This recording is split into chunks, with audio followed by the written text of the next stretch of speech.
అది ఎస్వి రంగారావు గారు చూడడం, నన్ను ఆశీర్వదించడం అలా మొదలయ్యి 1973-74లో నా స్వరాన్ని మొదటిసారి సంసారం అనే సినిమాలో మళ్ళీ ఎన్టీ రామారావు గారితో, ద గ్రేట్, ద లెజెండ్, ఆయనతో నేను ఫస్ట్ డబ్బింగ్ చెప్పడం. సో అక్కడి నుంచి ఆ తర్వాత దేవుడు చేసిన పెళ్ళి అనే సినిమా చేయడం. సో నాన్న హీరో అవ్వాలనుకుని వచ్చారు, అమ్మ కూడా సినిమాలు యాక్ట్ చేసేవారు. అట్ ద సేమ్ టైం నేను కానీ మా కమల, ప్రియ వీళ్ళందరూ కూడా, నేను సంగీతం మొదలెట్టాను కానీ కంటిన్యూ చేయలేకపోయాను.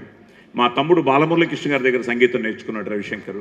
అలాగే అయ్యప్ప మృదంగ విద్వాన్, మా చెల్లి కేజే సరస గారని చాలా పెద్ద డ్యాన్స్ మాస్టర్ చెన్నైలో, ఆవిడ దగ్గర మా అమ్మగారు డ్యాన్స్ నేర్చుకున్నారు, మళ్ళీ మా చెల్లి నేర్చుకుంది.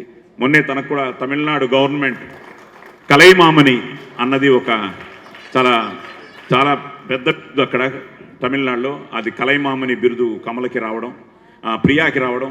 అలాగే కమల కూడా ఇక్కడ సాత్విక school of Bharatanatyam and classical music అని చెప్పి తన కూడా తన కోడలు సత్యతో ఇక్కడ భరతనాట్యం స్కూల్. ఇలాగా అమ్మ ఏంటంటే చదువుతో పాటు మన సంస్కృతిని, సాంప్రదాయాల్ని మరవకుండా, అదే మనందరి ఆస్తి, మనందరికీ అదే ఆస్తి.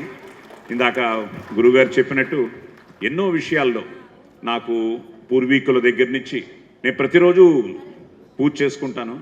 అందులో నేను అందరి గురించి వేడుకుంటాను, అందులో మీరు కూడా ఉంటారు.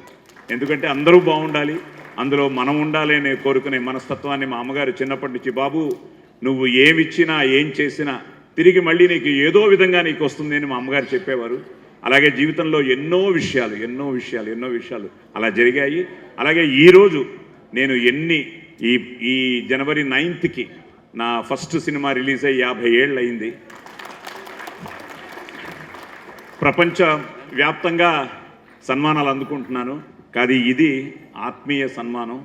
మీ అందరి ముందు ఈరోజు ఈ సన్మానం పొందటం, ఇది నిజంగా నేనేదో అతిథిగా, ఇందాక ఆయన చెప్పినట్టు అతిథిగా వచ్చానని మాత్రం ఫీల్ అవ్వట్లేదు, మీలో ఒకటిగా వచ్చాననే ఫీల్ అయ్యి ఈరోజు మీ వాడిగా ఈరోజు ఈ సన్మానం అందుకోవడం చాలా ఆనందంగా ఉంది. ఎందుకంటే జొన్నవిత్తుల గారు కానీ, శర్మ గారు కానీ, ఈరోజు నరేంద్ర గారి గురించి చెప్తూ ఉంటే నిజంగా నాకు ఆయన గురించి పెద్దగా తెలియదు.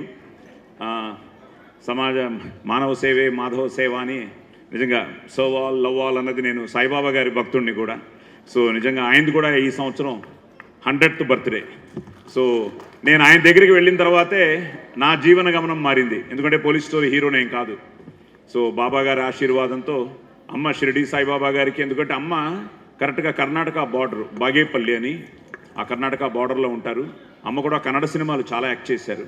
కానీ నాన్నగారిని వివాహం చేసుకున్న తర్వాత, ఎందుకంటే నాన్నగారిది కళ్ళేపల్లి, ఇందాక కూడా చాలామంది వచ్చి మేము కళ్ళేపల్లి అని చెప్పడం జరిగింది. సో నాన్నగారి కళ్ళేపల్లి, అమ్మగారి Bagepalli.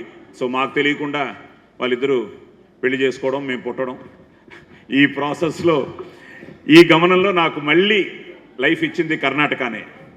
P for politeness, O for obedience, L for loyalty, I for integrity, C for courage, E for efficiency. That is police. 100 తప్పులు చేసేంత వరకు సహించూరుకోవడానికి నేను శ్రీకృష్ణుణ్ణి కాన్రా.